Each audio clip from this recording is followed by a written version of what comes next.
Hey there, friends. This is Tammy with the Armored Christian, and welcome back to day 61 of reading the Bible in a year. We're concluding today's readings with Numbers chapter 13. 12 scouts explore Canaan. The Lord now said to Moses, "Send out men to explore the land of Canaan, the land I am giving to the Israelites. Send one leader from each of the 12 ancestral tribes."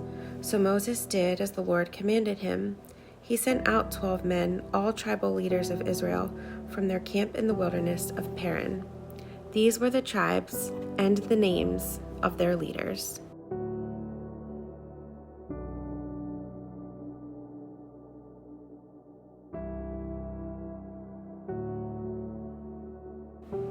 These are the names of the men Moses sent out to explore the land.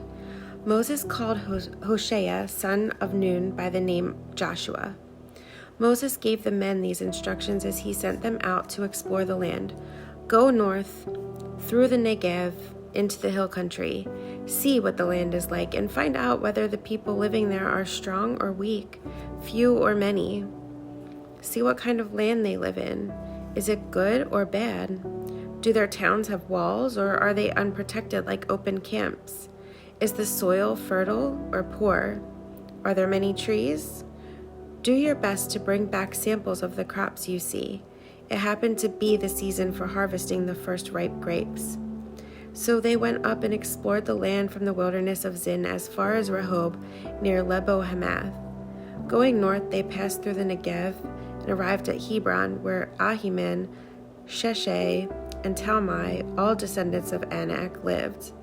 The ancient town of Hebron was founded 7 years before the Egyptian city of Zoan. When they came to the valley of Eshcol, they cut down a branch with a single cluster of grapes so large that it took 2 of them to carry it on a pole between them. They also brought back samples of the pomegranates and figs. That place was called the Valley of Eshcol, which means cluster, because of the cluster of grapes the Israelite men cut there. The scouting report.